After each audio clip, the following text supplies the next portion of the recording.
share, recipe share. Share a little recipe with recipe share.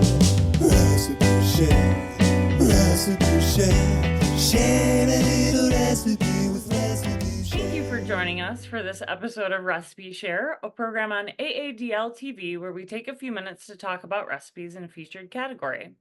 Today's category is Fun with Fermentation.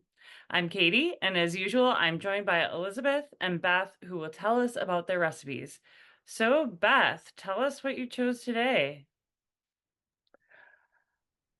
Okay, I have to admit, what I made was not fermented, it was pickled. And the difference is with pickling, you use an acid and fermenting is salt and water. My bad. And I was probably the one to choose this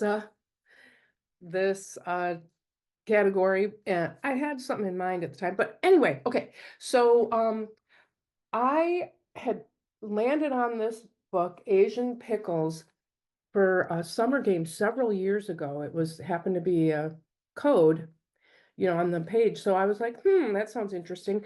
So, and I made then, and I made again, something called the sitting fee cabbage pickle. It's from Japan. This book takes you around to different Asian countries, China, Japan, India, and does some pickling. So this calls for 1.5 pounds of green cabbage, 2 tablespoons of kosher salt, and the juice of 1 lemon. And then also 2 tablespoons of toasted black sesame seeds, which I did not have. I had white ones. When I made it before with a regular kind of cabbage, you core it, you cut it, core. Anyway, and then you cut pieces to 1 inch and just keep cutting. So that's pretty labor intensive. I mean, it sounds simple, but so excuse me, this time I used Savoy cabbage. I was curious how that would work. And it was a lot lighter. So I just kind of halved the recipe. It's a lot easier to cut though.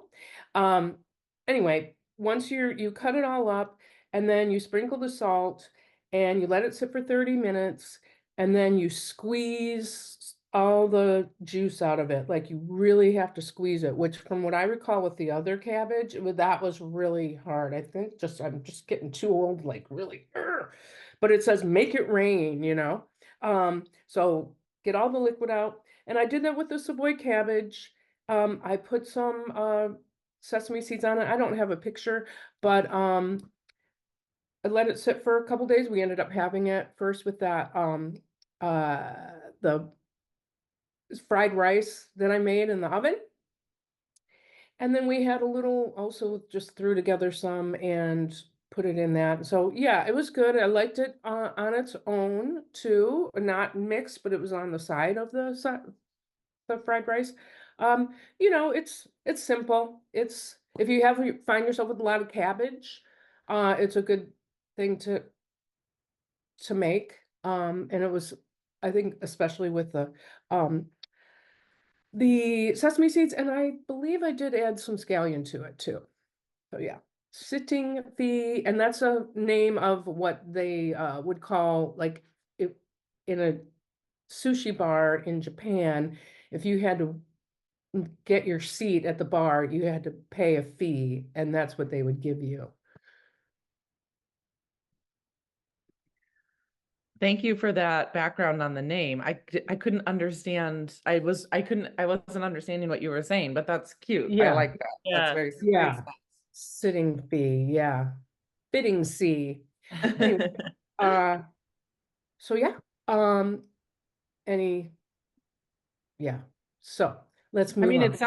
it sounds great to be able to throw that on fried rice or Yeah. any sort of kind of Asian type thing. I mean, you could put it on, like, I'm even thinking like it would maybe even be good in, like, if you were doing like a soy chicken taco or something. Yes, I was thinking of a wrap. Something I was else. too, yeah. That's what I Yeah, was I thinking. was, That'd be good on tacos. Yeah. yeah, Great. yeah. So the art of pickling vegetables in Japan, there's a name for it. Sukimono. And it's just part of it's a snack. They mention it, it's an appetizer. It's you have it during a happy hour with drinks. So it's just very common to have pickled vegetables in Japan. So I've never been, but anyway, Elizabeth, what did you ferment? Did you? Okay, so this is so lame. I also pickled. I have this book, Pickling Everything. My sister got it for me years ago. And I don't pickle things really. The most I do is like quick pickled onions to throw on usually tacos or something, which I do love to do. But the whole process of the fermenting and pickling and putting in a jar and all that, it just doesn't interest me. I think I'm too like, I don't like making things and you wait. Like, I don't know. I think usually I'm like want to make something and then you eat it. So I don't know. I also don't I wouldn't say I'm a huge pickle fan. Like I'm not, I do like them, but it's not something that I crave.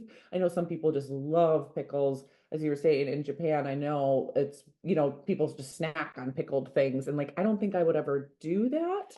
But anyway, this book is really cool. It does have fermenting recipes as well. So it's, um, tons of different things, but they have, wild like stuff in here. Like there's even things for like pickled pork. I'm like, whoa. Um, so anyway, I kept it simple. Oh, there's a lot of chutney recipes too. But anyway, I did mustard zucchini is what I did, and it was quite good. Basically, it recommended to make these in the summer because you're supposed to use very young zucchini because you don't want a lot of seeds. But I was able to find some that were small. Anyway, so no big deal. And you wash the zucchini, you slice off the ends, cut them in half, and cut them into, spears. And then you're going to put them in a bowl and you toss it with 1 tablespoon of salt and just let it sit for about an hour. Then that's going to make some liquid come out. You don't have to go full Beth and squeeze, but you just dump out the liquid that has come out. And then you rinse them under cold water, drain them again. They're ready to go. So then this was kind of cool. You're supposed to have this recipe makes enough for 2 pint jars, so that was fine. And I did have to purchase whole mustard seeds. So you have a teaspoon of whole mustard seeds, a teaspoon of whole black peppercorns, some allspice, 4 smashed garlic cloves, and then 2 whole cloves of garlic. And you're supposed to divide that between the 2 jars, and then you pack in the zucchini spears. And then you pour in, it's called specifically for filtered or unchlorinated water. So I actually I bought water because I don't know, I think Ann Arbor waters, I was like, I don't think this is gonna work. So you pour in some water, half a cup of white wine vinegar, and then you add in a tablespoon of sugar and a little bit more salt, and then a teaspoon of prepared mustard, which I use Dijon. And then this was kind of crazy, and this really tested my limits, but you put them in it says non-reactive saucepan, and you bring everything to a boil, and then you pour the hot brine over the zucchini spears in the jars, which is what scared me because I thought they would break, because I was like, it doesn't glass. Anyway, I was like positive that it was gonna shatter, but it didn't. So I don't know. I guess that was fine. So anyway, whatever. So you pour this brine that you prepared over the zucchini, put on the lids, let them cool to full room temperature. So that was actually like 2 hours. And then you're supposed to put them in the refrigerator and wait 2 weeks before serving. I did all this. I thought it was good. Like I said, it's not typically something that I would do. I guess I didn't know exactly what to do with them. Like I wish there had been like a suggested recipe, because like I tasted it, it was good, but then I wasn't sure what to put them on, I was a little like, I don't know. I'm not, sometimes I'm not very inventive. So it was delicious. I don't know that I would do it again simply because I don't, I didn't know what to do with them, but they were very tasty. And I will say, I know we all get our CSAs or have our gardens, and when you have a ton of zucchini, you could make up, 10 jars of these and give them away or have them. And that would be a great way to use up that zucchini and have it saved, because they last forever. So yummy mustard zucchini. Here it is. And this is a cool little book. I don't believe we have it in our collection, but pickling everything, I'd recommend it to people who are interested in pickling all sorts of things. So yeah. Well, that sounds like a super adventurous recipe. I love like the variety and the amount of spices that are in it. I think what you're supposed to do with them is just eat them like a snack, which since you're not a big pickle snacker, Yeah. you know, wouldn't be something that you would do that often, but it sounds wonderful. Good job. That sounds great. Yeah, it would be nice on a board, on a, like It Um, would. a Yes. pickle board, but also just throwing some olives and some of those in the summer with some cheese and yeah. And I actually thought, after the fact, I think they would be good on a sandwich with like some soft cheese and maybe some like arugula or something, Oh, because yeah. they would bring that kind of briny taste. So I think I might do something with that if I were to make them again, is to put them on some kind of sandwich. But anyway, yeah, it was adventurous for me and I was proud of myself. And yeah, so that's my pickling. So Katie, how about you? Did you ferment or did you pickle? okay, I fermented, but I probably should have pickled. It wasn't so fun. It was more like frustration and failure in fermentation. It didn't go so well. Let me tell you what happened. So, first thing that I tried to do is I tried to ferment some tomatoes that came from my garden this summer. Um, I was planning on turning them into a sauce for pasta. I jarred them with some basil and garlic, water, salt, and let them sit for a long time. They sat on the counter for a while and then in the fridge. The other day, I pulled them out to make sauce. I took the tomatoes out of the jars. I didn't use like the liquid or anything, put them in the blender to break them down, then tasted them, and they were so salty, like beyond fixable. I was like, I don't think I can do this. I made my husband taste it, and he was like, nope, trash. Like, was not good. So that was out. I did have a backup plan, which was the recipe that I'm going to share with you today. It's called homemade old fashioned ginger beer. So ginger beer, similar to root beer, it's a soda, non-alcoholic, but you make it with ginger root. It's something that I really enjoy drinking, so I thought I'm gonna try and make it. So what you do is you grate some ginger. You don't peel it because the skin actually helps with the fermentation. Um, you mix that with some water and raw sugar in a jar.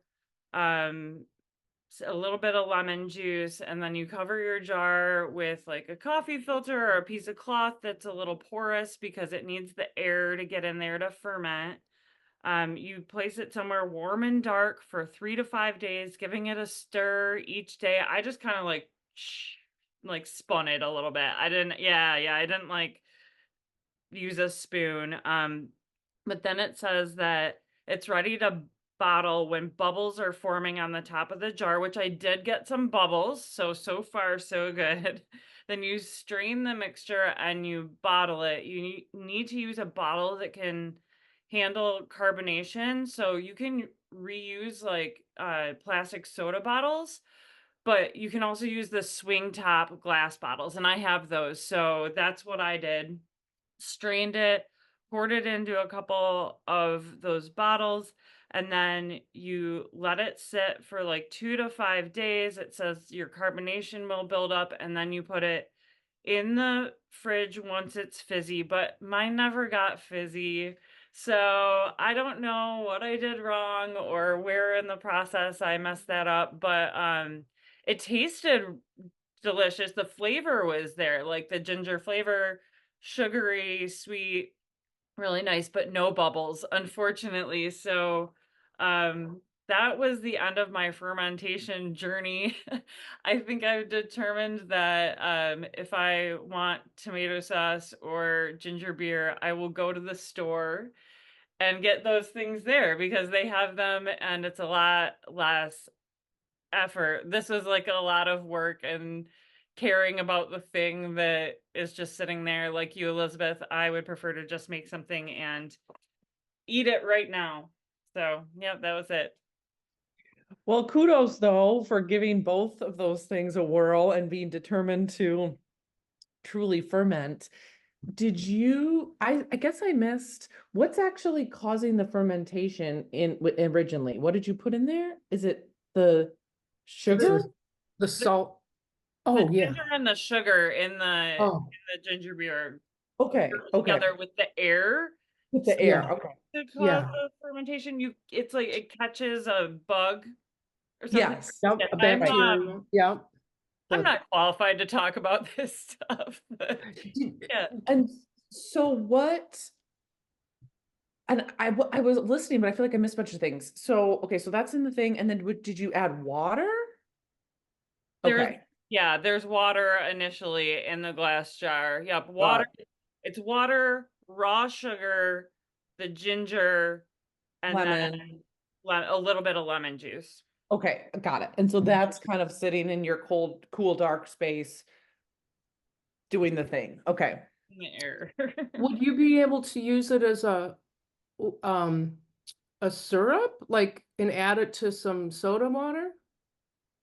You know what? Adding it to soda water is a really good idea. I bet that would be good. I'll try that. Yeah. Yeah. Yeah, totally. I love ginger. I was thinking, because we have a soda stream, and I was like, Yeah. oh, it could just like zap it in Yes. there and give it the bubbles. Yeah. I just want to mention though, I did have a foray in actual fermentation this past summer with some scallions, and I just had them in a little jar and some salt, and I was like, where's the water come from? I don't understand. Well, the salt draws out the water, and then you have to put something real hard on, like a rock, keep it down in the salts, in its own juices. And then what I did with it was I dehydrated the onions once they were dry. I made onion soup or dip. I made onion dip. I remember I brought some to something that Katie had, and you were like, it's just dip, and I was like, yeah, it's like real live. And it didn't have all the additives, so that you would get with an onion soup. So I really liked that. I just felt like I'd already, so now I just shared it again for anyone that's interested in making it. I really liked that. So that's all. Sounds good. Yeah. I'm sure it was delicious. I don't recall it, but I'm sure it was lovely. All right. Well, I want to thank everyone for watching Recipe Share. Be sure to click the link below to look at the event page on aadl.org to find the recipes we talked about and to share your own in the comments. We're looking forward to seeing what you've been making, so thanks for sharing. Hello, this is our last episode of Recipe Share. We hope that you've enjoyed watching it as much as we've loved creating content and cooking up recipes for us to share with you. You can still find episodes on AADL's YouTube channel. Thanks for watching Recipe Share, and Thanks for sharing. Recipe share, recipe share, share a little recipe with recipe share.